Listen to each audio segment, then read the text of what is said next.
Hi everybody, BL Carter here, just wanting to pop in and give you all a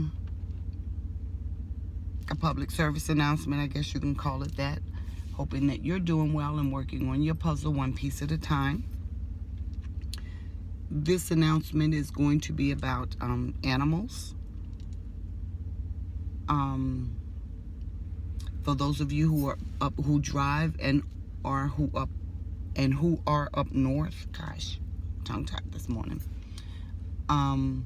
You may already know this, but especially for those in the South or the younger drivers may not be aware of this. Animals at nighttime when it gets cold tend to look for some place to get warm. And sometimes that someplace becomes your car. It may be in the tailpipe if they're small enough.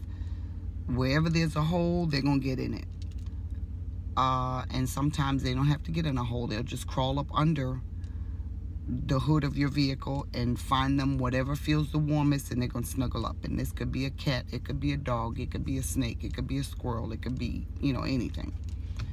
And just a reminder, because we want the animals to live.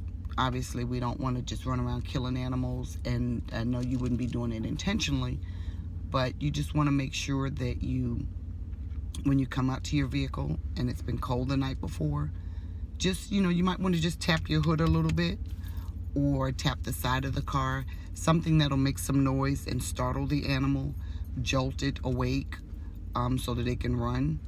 And now when you're doing that tapping, be prepared for something to come shooting out somewhere or another. I saw this as I was growing up in New York, where it would be cold the night before and people would wake up, and animals who were stray and looking for a place to be warm would get up in people's cars, up under the hoods, and people come in, they go to start the vehicle, they don't realize the animal's there, and the next thing you know, they might hear a noise, hear a screech, or over a period of time they begin to smell something, and then they go looking and find the animal there. And so we had this situation actually just the other day with one of my nieces who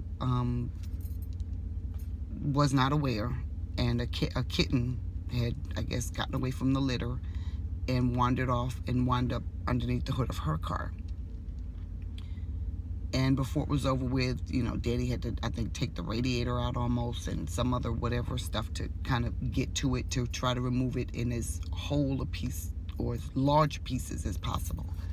But we just want to be mindful, because that can weigh on you. I've seen animals be run over in the road, and it messes with me for a little bit. So I can just imagine if you're driving around and you find out that you've got an animal in there that you've killed, and unintentionally, obviously. But so just keep that in mind, because we want them to live. We want them to be a part of the appropriate food chains and ecosystems that they're a part of, and we want to try to keep everything as in balance as possible.